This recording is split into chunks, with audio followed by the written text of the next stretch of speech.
Bienvenue dans cet épisode 80 du MakerCast, le podcast des créateurs de contenu. C'est Antoine Blanchemaison et ce matin je voulais te raconter l'histoire de la rentrée qui a changé ma vie. Cette rentrée, c'était ma rentrée il y a 2 ans, le 31 août 2015, 2 ans jour pour jour. Et pour la première fois, j'avais pas cette espèce de boule au ventre et de pression de rentrer dans une école en me disant je vais devoir voir de nouveaux profs, rencontrer de nouvelles personnes dans ma classe, apprendre de nouvelles matières, avoir de nouvelles difficultés, avoir de nouveaux examens. Pour la première fois, je vais faire quelque chose que j'aime cette année. Alors pour se remettre dans le contexte, j'étais étudiant en école de commerce depuis 3 ans. J'avais un blog à côté, puisque j'avais monté un petit peu mon blog à côté. Tu vois, il y a pas mal d'étudiants qui font des petits boulots à côté pour gagner un peu d'argent.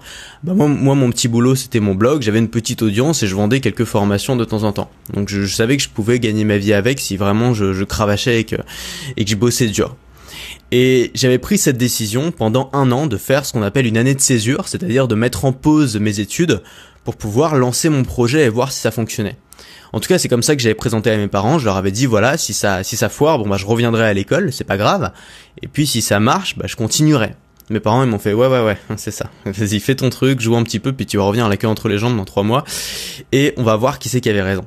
Donc je me suis dit ok, je vais me lancer. Et moi, au fond de moi, j'étais tellement heureux. Enfin, je me souviens cette rentrée. Alors je travaillais pas chez moi à l'époque, je travaillais dans un coworking. Et c'était un coworking dans lequel j'avais travaillé en tant que salarié pendant 1 an. Et donc pour la première fois, je revenais dans ce coworking non pas pour travailler pour quelqu'un d'autre, mais pour travailler pour moi, pour travailler pour mon projet, pour travailler pour ma boîte en tant qu'auto-entrepreneur. Et j'étais tellement heureux d'avoir cette liberté, d'avoir cette indépendance, même si au début j'avais rien. Et ce que j'ai fait, donc, c'est qu'à l'époque j'avais un blog et j'ai bossé pendant 1 mois comme un fou pour lancer une nouvelle formation, une grosse formation. Et je me suis dit ça va être un carton, j'ai bien bossé et tout, et donc c'est forcément ça va marcher. Donc pendant 1 mois, j'ai bossé sur cette formation. Je l'ai lancée et ça a été un flop. C'est-à-dire que ça a un petit peu marché, ça m'a permis de vivre pendant 1 mois de plus, mais pas plus. C'est-à-dire que c'est pas ça qui m'a permis de partir en voyage, c'est pas ça qui m'a permis de pouvoir, de pouvoir vraiment passer au niveau supérieur. Donc j'étais un peu déçu parce que j'avais travaillé 1 mois comme un dingue sur une formation qui s'était pas trop bien vendue. Mais malgré tout, j'étais tellement heureux et je me souviens de cette époque avec nostalgie, et c'était il y a seulement 2 ans, tu vois. J'avais rien, tu vois, j'avais juste de quoi vivre pendant quelques mois à peine. Et pourtant, j'étais le plus heureux du monde parce que pour la première fois de ma vie, je travaillais non pas pour quelqu'un d'autre, je travaillais non pas par ce qu'on m'avait forcé à le faire, ce qui est le cas pour quand tu vas à l'école, mais je travaillais pour moi en fait, pour ma boîte, pour mon projet, pour quelque chose qui me tenait énormément à cœur, pour faire quelque chose qui était vraiment important pour moi. Et j'avais ce sentiment de liberté immense et je me souviens de tous les jours où j'allais au travail à pied en écoutant des podcasts avec vraiment le cœur léger, avec ce sentiment d'être libre. Et je savais que là où tout le monde voyait cette rentrée, la plupart des gens voyaient cette rentrée d'un air un peu morose en reprenant son travail, tu vois, après les vacances, moi je voyais cette rentrée comme le démarrage de ma vie.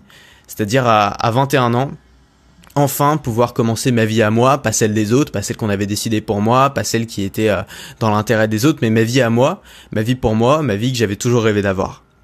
Et mon objectif à ce moment-là, c'était pas de devenir multimillionnaire, tu vois, ça a jamais été ça mon objectif, ça a jamais été de créer le nouveau Apple ou de faire un truc gigantesque et d'avoir des tas de salariés. Et mon objectif, ça a jamais été ça, mon objectif c'était juste d'être libre. C'était juste de faire un truc que j'aime. Moi, tu sais, j'aime pas qu'on me force la main. J'aime pas faire des trucs qui m'emmerdent, tout simplement. Et il y a des gens qui finissent par accepter ça. Et je comprends, parce que finalement, quand tu fais ça et qu'on t'a jamais proposé autre chose, tu finis par l'accepter. C'est la meilleure chose à faire, probablement, pour le supporter. Mais moi, j'ai toujours eu des difficultés à l'accepter. Et donc, pour moi, la liberté, c'était ça. C'était pas avoir de patron. Même le meilleur patron du monde, je l'aime bien, mais je préfère être tout seul. Pas avoir de patron, pas avoir d'horaire imposé, pouvoir choisir quand est-ce que je me lève, comment est-ce que j'organise ma journée. Si j'ai envie de travailler le soir, je travaille le soir. Si j'ai envie de travailler le matin, je travaille le matin. Si j'ai envie de travailler la nuit, je travaille la nuit. J'ai personne à prévenir. Ne pas avoir des collègues imposés, parce que j'en ai eu des collègues imposés. Il y en a qui sont hyper sympas, qui sont devenus des super potes. Il y en a que je déteste, que j'ai jamais pu blairer et qui restent un très mauvais souvenir dans ma tête. Ne plus avoir de tâches rébarbatives, des trucs qu'on t'impose, qui t'emmerdent, que t'as pas envie de faire, mais que tu fais parce que t'as pas le choix. Ne plus avoir toutes ces conditions imposées, mais pouvoir vraiment choisir, avoir le choix. Ça veut pas dire rien faire de la journée, ça veut juste dire avoir le choix, choisir ce que tu as envie de faire aujourd'hui, choisir quel va être ton quotidien, choisir quelle va être ta journée, choisir quel va être ton boulot, choisir comment tu vas t'organiser. C'est juste extraordinaire. Et cette rentrée-là, ça a été finalement le début de tout, puisqu'ensuite je suis parti. Alors si je t'ai raconté plein de fois mon histoire, mais si t'as suivi un peu, ensuite en décembre, j'ai mis toutes mes économies pour acheter un billet d'avion. Aller simple, je suis parti au Sri Lanka. J'ai continué à bosser là-bas, je me suis mis à la vidéo, j'ai fait des vlogs quotidiens. J'ai voyagé pendant 1 mois au Sri Lanka, puis ensuite 1 mois en Malaisie, puis 1 mois en Thaïlande, puis 1 mois aux Philippines. Et ça a été ce voyage qui a vraiment façonné ma personnalité et ce que je fais aujourd'hui.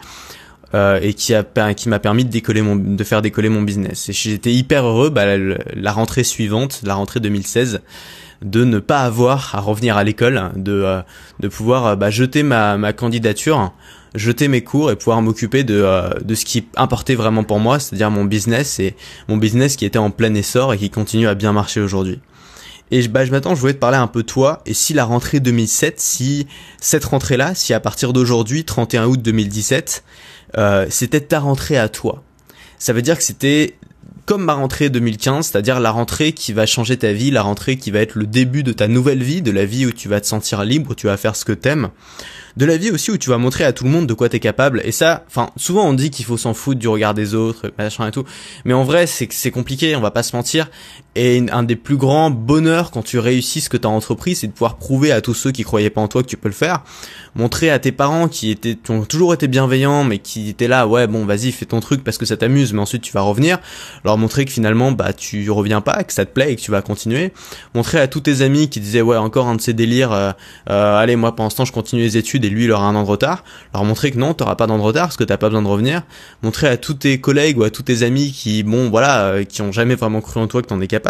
C'est quand même une source de motivation et une source de plaisir immense. Mais on n'en parle pas trop parce que c'est un peu tabou, mais je te le dis. La deuxième chose, c'est que tu vas pouvoir créer un truc dont tu es fier. On parle pas de créer un business juste pour faire de l'argent. On parle pas de créer juste un truc qui t'intéresse pas. On parle là de créer un business autour de ton contenu, c'est-à-dire autour de tes idées, autour d'un truc qui te fascine, qui te passionne. Et un truc dont tu es fier parce que tu vas aider des gens, parce que tu vas accompagner des gens, parce que tu vas apporter beaucoup de valeur. Alors certes, pas un immense nombre de personnes, tu vas pas changer la vie des gens, je veux dire tu vas pas créer l'électricité, tu vois, mais pouvoir vraiment changer la vie de quelques personnes, c'est aussi un sentiment de fierté qui est immense. Et puis avoir un business rentable qui tourne dans ton sommeil, ça c'est aussi un truc génial, c'est que quand tu vas lancer un produit ou quand tu vas lancer une promotion, ça va tourner tout seul. C'est-à-dire que tu vas aller te coucher le soir, tu vas te réveiller le matin, tu auras fait 2, 3, 4, 5, peut-être 10 ventes, ton business sera grossi, tu vas avoir un tout autre rapport avec tes revenus, c'est-à-dire que tes revenus sera plus des revenus à l'heure, tu vas plus te dire oh là là quand je dépense 20 €, j'aurais dépensé l'équivalent d'1 heure de travail, parce que tes revenus seront totalement décorrélés de l'effort que tu vas mettre. Tes revenus vont dépendre de la stratégie que tu vas mettre en place, plutôt de si t'es malin, de si t'organises bien tes trucs, de si tu prends des bonnes habitudes, et donc tu vas plus avoir peur de perdre de l'argent ou dépenser de l'argent pour des trucs un peu fous. Et c'est aussi quelque chose de super amusant. Et puis enfin, tu vas pouvoir profiter du choix que tu vas avoir dans cette nouvelle vie, profiter un peu du lifestyle. Alors il y a plein de gens qui sont créés des tailles lifestyle différents avec ce job-là. Il y a des gens qui sont devenus digital nomades, qui voyagent dans le monde entier en travaillant. C'est quelque chose qui est possible avec ce job-là. Si t'as toujours voulu faire un tour du monde et que tu sais pas comment tu vas pouvoir te le financer, c'est simple. Si tu travailles en même temps que tu le fais, c'est le meilleur moyen de le financer, ton tour du monde. Donc si tu ferais ça, tu pourras faire un tour du monde, tu pourras vivre au soleil pendant tout l'hiver, tu pourras changer de vie totalement, tu pourras aller vivre dans la ville où tu as toujours eu envie de vivre, tu pourras suivre ta copine ou ton copain si c'est ça que tu as envie de faire, tu pourras vraiment organiser ta vie comme tu veux, tu auras une vie de choix au lieu d'avoir une vie par défaut, et ça change tout aussi.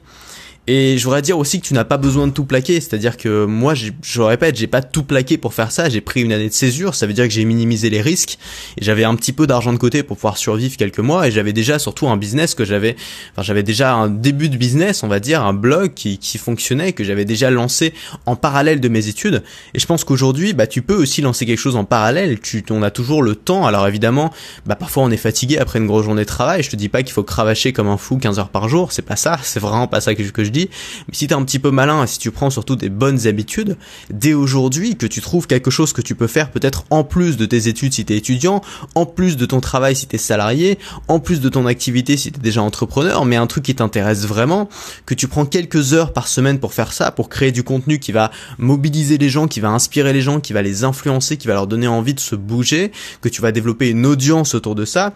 Si tu commences à oser vendre, et souvent la plus difficile quand on vend c'est d'oser le faire parce qu'on a peur de le faire, faire, si tu commences à oser le faire, à vendre une première formation, une deuxième, à faire une promo, à commencer à gagner de l'argent avec, à pouvoir en vivre, ça va tout changer peut-être pour toi, et peut-être que d'ici quelques mois, tu pourras véritablement en vivre si c'est pas encore le cas, ou alors tu pourras en vivre mieux qu'aujourd'hui. Et pour ça, il faut se former, il faut avoir une formation intense. Moi, je me suis énormément formé, évidemment, quand j'ai démarré. Et sans les formations que j'ai suivies, je serais probablement pas là aujourd'hui. Et moi, ce que je te propose aujourd'hui, c'est une formation pour la rentrée, c'est-à-dire d'avoir quelque chose qui va t'aider pour cette rentrée, pour bien attaquer la rentrée et pour prendre de l'avance sur tous les autres. Et ce que j'ai fait, c'est que j'ai repris le Maker Club. Alors, le Maker Club, c'est un abonnement que j'ai sorti pendant 2 mois et demi, qui était donc pour les gens qui ont envie de prendre leur liberté. Cet abonnement, il comporte 9 plans d'action vidéo, donc c'est 9 vidéos d'à peu près une demi-heure à 1 heure, qui vont t'aider chacune à atteindre un objectif. Le principe d'un plan d'action, c'est que c'est tourné vers l'action, et j'ai regroupé ces 9 plans d'action du Maker Club, j'en ai fait un pack, et j'ai fait une énorme promotion flash pendant seulement 24 heures. Ça veut dire que tout le Maker Club est disponible maintenant avec 400 € offerts pendant seulement 24 heures. Le Maker Club, c'est plus de 6 heures de formation vidéo. C'est le plus gros programme de formation que j'ai jamais sorti. Dedans, tu vas avoir 9 plans d'action. Donc le premier plan d'action, c'est comment gagner sa vie en 90 jours sans rien vendre. C'est la stratégie que je choisirais si je devais tout recommencer de zéro, sans podcast, sans audience et sans produit. C'est quelque chose que tu peux mettre en place dès maintenant. Le plan d'action numéro 2, c'est faire de la vidéo sans montrer son visage. Je vais te montrer toutes les façons et tous les outils pour faire des vidéos qui cartonnent, spécialement pour les timides et les gens qui veulent rester anonymes. Le plan d'action numéro 3, c'est le kit du voyageur minimaliste. Je vais te montrer tout le matériel pour voyager avec un sac cabine et bouger où tu veux quand tu veux.